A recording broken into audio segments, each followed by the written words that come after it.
YouTube నుంచి second payment వచ్చింది కదా, మా ఆయనకి గిఫ్ట్ ఇస్తాడని ఏ రోజు అనుకోలేదు. ఏం గిఫ్ట్ ఇచ్చిండంటే నేనే షాక్ అయినా. రూపాయలు అంటది. చూడండి ఈ ఒక్క నిమ్మకాయ.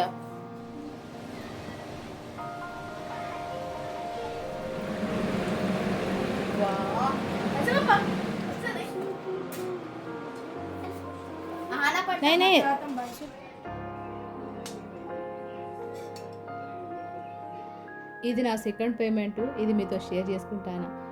హాయ్ ఫ్రెండ్స్, అందరు ఎట్లున్నారు? మంచిగా ఉన్నారు కదా? నేను కూడా మంచిగా ఉన్నా. మీ సపోర్ట్ ఉంటే ఇంకా మంచిగా ఉంటా. సపోర్ట్ ఇష్టాలందరికీ కూడా పేరు పేరున ధన్యవాదాలు అయితే చెప్తానా.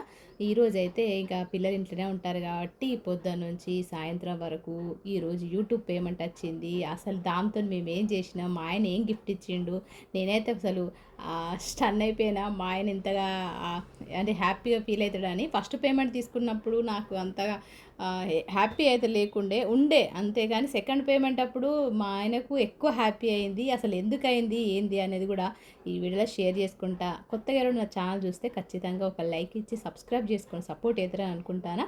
మంచి మంచి వీడియోస్తో పాటు మంచి మంచి రెసిపీస్ కూడా నేను మీతో షేర్ చేసుకుంటూ ఉంటా. ఖచ్చితంగా వీడియో ఎండింగ్ వరకు చూడండి. అసలు ఏం సర్ప్రైజ్ ఇచ్చిండు అనేది.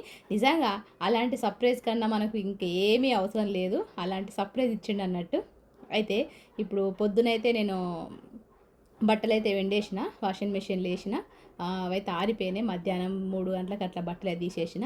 ఈ ఫ్యాన్ చూపిస్తాను కదా, ఈ ఫ్యాను నా కోసం తీసుకొచ్చిండు మా ఆయన. అంటే పొద్దున మా పిల్లలు నా కోసం అంటే అంత లోపలనే వాళ్ళ డాడీ అయితే తీసుకొని వచ్చిండు. ఇక్కడైతే మరి అది ఫిట్ చేసేటప్పుడు అయితే మీకైతే షేర్ చేసుకుంటా. అయితే పొద్దునైతే బిర్యానీ తిన్నాడు. అది తినడం లేదో 12:30 అవుతుంది. ఇప్పుడు పాలు తాగుతాడంట. ఇక పాల ప్యాకెట్ కోసం 10 రూపాయలు అయితే ఇచ్చిన. పెద్ద ప్యాకెట్కి అయితే పైసలు లేవు. 10 రూపీస్ ఇచ్చిన. అవి తీసుకొని వస్తారట. పులిహోర చేస్తాను ఈరోజు. వాతావరణం మాత్రం మా చల్లగా ఉన్నది ఈరోజు అయితే. ఉడక వస్తుంది కానీ వాతావరణం మాత్రం చల్లగానే ఉంది. చూడాలి ఇవాళ వర్షం పడుతుందో లేదో. జా 10 రూపాయ కా నింబు, 10 రూపాయకి దూద్ ప్యాకెట్. ఇక్కడైతే వాషింగ్ మెషిన్ నిన్న బట్టలు వేసిన, ఇంకొన్ని బట్టలు ఉండే పిండుతానా. మరి వర్షం పడుతుందో లేదో చూడాలి ఎట్లుంటుందో. ఇంకా గిన్నెలు అయితే దొమ్మేది ఉంది. గిన్నెలు దొమ్మేసి పులిహోర వేసేస్తా పిల్లల కోసం అయితే.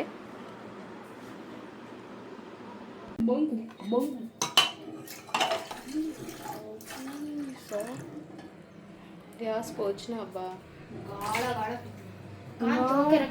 ఒక్క నిమ్మకాయ 8 రూపాయలు అంటది. చూడండి 8 రూపాయలు అంటే ఈ ఒక్క నిమ్మకాయ. ये एक नींबू से क्या करना रे? क्या मालूम। पुलिहोरा बनाती। 2 रुपए बच गए थे, चॉकलेट है लियो। ये इसके पास गए, सुनील के पास। उन बहुत महंगा ले रहा है, वेस्ट भी लो। उधर भी वैसे थे 6 रुपए उधर।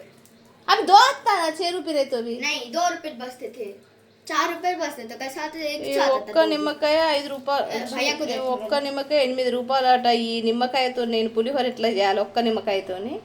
మా చిన్నోనికి చెప్తే అర్థం కాదు. మా పెద్దోడు చూసి వద్దు అని చెప్పి వాపస్ ఇస్తాడు. మా చిన్నోడు అయితే ఏమంటే ఇంకా అది ఎంత రేటు ఉన్నది తీసుకొని వస్తాడు. ఈ ఒక్కరు నిమ్మకాయతో ఏం చేయాలి? నిమ్మ సరే ठीक तू दाल से खाओ, मैं नीम लेमन राइस से खाते। तुम लेमन राइस से खाओ, मैं दाल से खाते। ఇక ఇప్పుడైతే ఒక్క నిమ్మకాయతోనే నేను పులిహోర అయితే చేస్తాను. ఫస్ట్ అయితే గిన్నె పెట్టుకున్నా. ఇంకా మీరైతే రెసిపీ చూడండి. అంటే నాది సెకండ్ పేమెంట్ అన్నట్టు యూట్యూబ్ నుంచి. అసలు నా యూట్యూబ్ గురించి కొన్ని విషయాలు చెప్పుకుంటూ మీతోనైతే ఈ రెసిపీ కూడా కొంచెం షేర్ చేసుకుంటా. పులిహోర అంటే అందరూ తెలిసిందే, నేను చెప్పాల్సిన అవసరం అయితే లేదు. మీకు తెలుసు కాబట్టి రెసిపీ గురించి అయితే క్లియర్గా అయితే చెప్తలేను. అయితే నా యూట్యూబ్ పేమెంట్ వచ్చింది 23 తారీఖు వచ్చింది. కానీ మస్తు ప్రాబ్లంతోనే నేను ఫస్ట్ శాలరీ రెవెన్యూ రావడానికి ఎంత కష్టపడ్డానో సెకండ్ రెవెన్యూ రావడానికి కూడా అంతకన్నా ఎక్కువనే కష్టపడ్డా. ఈ యూట్యూబ్ చేసేటోళ్ళకి మాత్రమే యూట్యూబ్ అంటే ఏంది, అసలు యూట్యూబ్ ప్రాబ్లమ్స్ ఏంది అనేది తెలుస్తుంది. వేరే వాళ్ళకైతే తెలియదు. ఎందుకంటే వాళ్ళు చూసుకుంటుంటారు కాబట్టి వాళ్ళకి ఏంది అనేది తెలియదు. కామెంట్ పెట్టడం కూడా ఈజీనే, చూడడం కూడా ఈజీనే. కానీ దాని వెనక ఎంత కష్టపడతారు అనేది వాళ్ళకి తప్ప ఎవరికి తెలియదు. అది మీకు తెలిసిందే. అయితే నేను మే 10, 2024 అంటే 2024లో నేను మే 10 తారీఖు నేనైతే యూట్యూబ్ అయితే స్టార్ట్ చేసిన. నాది 3.5 నెలల నా ఛానల్ మానిటైజేషన్ అయిపోయింది. కానీ మానిటైజేషన్ అయిపోయిన తర్వాత కనీసం 10 నెలల తర్వాత నేను ఫస్ట్ శాలరీ తీసుకున్నా. అంటే అక్టోబర్లో తీసుకున్నా, నవంబర్లో తీసుకున్నా, 2025 నవంబర్లో తీసుకున్నా. అది నా ఫస్ట్ పేమెంట్ అన్నట్టు. ఎంత వచ్చిందనేది చెప్తా మీకైతే. అప్పుడు ఎంత వచ్చింది, ఇప్పుడు సెకండ్ పేమెంట్ ఎంత వచ్చింది అనేది కూడా మీకు ఈ వీడియోలో షేర్ చేసుకుంటా. ఇక్కడ నేను మాట్లాడబడి చెప్పడం మర్చిపోయినా కదా. పులిహోర అయితే రెడీ అయిపోయింది. పులిహోర రెడీ అయిపోయిన తర్వాత ఇంకా మా పిల్లలైతే సోడా 20 రూపీస్ సోడా తీసుకొచ్చుకొని ఇంట్లో లిక్విడ్స్ ఉన్నాయి. అంటే స్ట్రాబెర్రీ లిక్విడ్, మ్యాంగో లిక్విడ్ అవన్నీ ఉంటే ఈరోజైతే స్ట్రాబెర్రీతోని సోడా వేసుకొని ఆ లిక్విడ్ అయితే చల్లగా అయితే తాగుతారన్నట్టు. ఇంకా పిల్లలకి హాలిడేస్ కదా, వాళ్ళకి నచ్చింది చేసుకుంటారు, వాళ్ళు నచ్చింది తింటారు అన్నట్టు. లేట్గా పడుకోవడం, లేట్గా లేవడం, వాళ్ళు ఇష్టం వచ్చినట్టుగా వాళ్ళు ఉండడం అయితే జరుగుతుంది. ఇంకా పిల్లల కన్నా మనకి ఇంకేం కావాలి. మొత్తానికైతే ఇట్లా వాళ్ళైతే ఎంజాయ్ చేస్తారు. అయితే నాకు ఫస్ట్ పేమెంట్ నవంబర్లో వచ్చింది. అప్పుడు నాకు వచ్చేసి కనీసము 8,000 అంటే 9,000 వచ్చింది అనుకోండి. ఒక 10 రూపాయలు తక్కువ 9,000 వచ్చింది. సెకండ్ పేమెంట్ ఎంత వచ్చింది అనేది కూడా మీకు చెప్తా. అంతేకాకుండా మా ఆయన సర్ప్రైజ్ గిఫ్ట్ ఇచ్చిండు అనేది కూడా మీకు చెప్పాలి కదా. ఎందుకంటే మీరు లేకపోతే నేను లేను. అసలు ఛానల్ ఇట్లా ముందుకు పోతుందంటే ఖచ్చితంగా మీ చేతి ఉండడం వల్లనే కదా. అందుకనే ఇక్కడ మా పెద్దోడైతే ఫ్యాన్ రిపేర్ అయితే చేస్తాడు. ఫ్యాన్ తీసుకొచ్చిందని చెప్పినా కదా, ఆ ఫ్యాన్ అయితే క్లీన్ చేస్తారన్నట్టు ఇద్దరు కలిసి. ఒకడు క్లీన్ చేస్తాడు, ఒకడు ఫిట్ చేస్తాడు అన్నట్టు. ఇంకా సాయంత్రం అయితే అయింది. మా ఆయన ఆఫీస్ నుంచి వచ్చేటప్పుడు చికెన్ అయితే తీసుకొచ్చిండు. ఎందుకంటే సెకండ్ పేమెంట్ వచ్చింది కదా, దానికి నిజంగా అయితే ఈ మార్చి నెలలోనే నాకు రావాల్సింది సెకండ్ పేమెంటు. అయితే ఆ సెకండ్ పేమెంట్ అయితే రాలేదు. అంటే $100 అయితేనే కదా వస్తుంది. మళ్ళీ ట్యాక్స్ అవన్నీ కట్ చేయంగా నాకైతే ఎంత వచ్చిందనేది చెప్తా. అయితే $128 అయితే మీకు చూపించిన కదా ఫస్ట్ స్టార్టింగ్లో. మనకు $1 వచ్చేసి 85 రూపాయలు. అలాంటిది 128 ఇంటూ 85 ఎంత వస్తుందో మీరు దాన్ని బట్టి నాకు కొంత శాలరీ వచ్చిందన్నట్టు.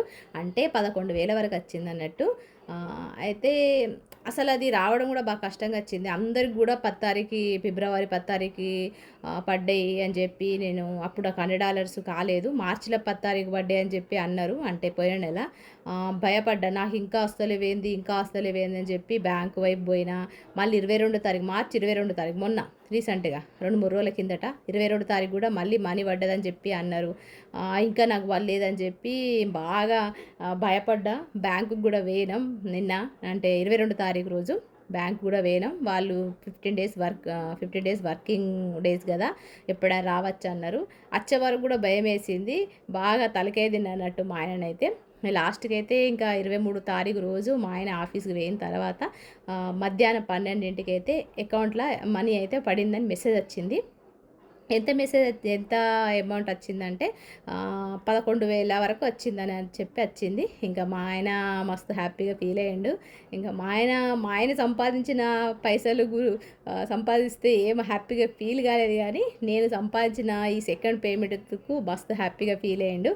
ఆఫీస్ నుంచి రాగానే తొందరగా చికెన్ తీసుకొచ్చిండు, ఒక కంగ్రాచులేషన్ చెప్పిండు, దాంతోపాటు ఒక హగ్ ఇచ్చిండు అన్నట్టు. నిజంగా హగ్ చిన్నదే, ఏమి గిఫ్ట్ ఇచ్చిండంటే నాకు తెలిసి అదే గిఫ్ట్, నాకైతే పెద్ద గిఫ్ట్ హగ్ ఇవ్వడం. ఎందుకంటే మనం ఒక మంచి పొజిషన్ నిలబడ్డప్పుడు మనను దగ్గర తీసుకుని హగ్ చేసేది ఎవరైనా ఉన్నారంటే ఫస్ట్ ప్లేస్లో అమ్మ, తర్వాత భర్త. వీళ్ళిద్దరూ తీసుకున్నప్పుడే కదా మనం హ్యాపీగా ఉంటాం. ఇంకా నాకు మా అమ్మ నాన్న అయితే లేరు కాబట్టి, ఉన్నారు కానీ మీకు తెలిసిందే పరిస్థితి ఎట్లా ఉన్నదన్నది.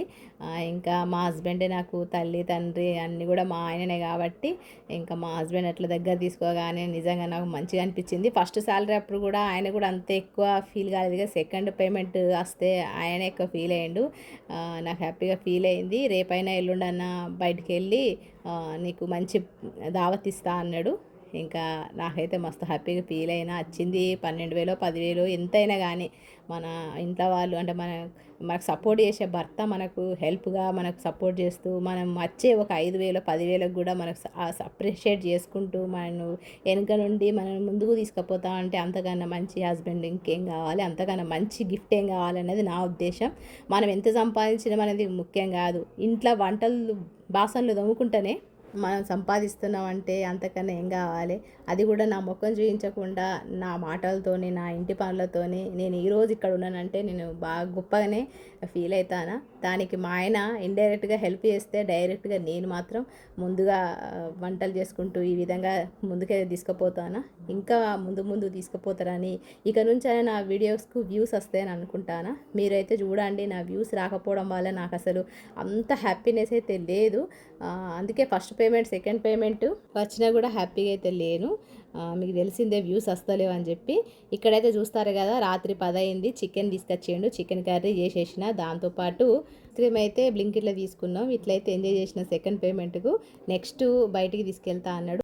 మరి ఈ వీడియో మీకు నచ్చింది అనుకుంటా. నచ్చితే ఒక లైక్ చేయండి. ఇంకొక మంచి వీడియోతో కలుస్తా. మరి ఉంటా, మరి నమస్తే, సెలవు.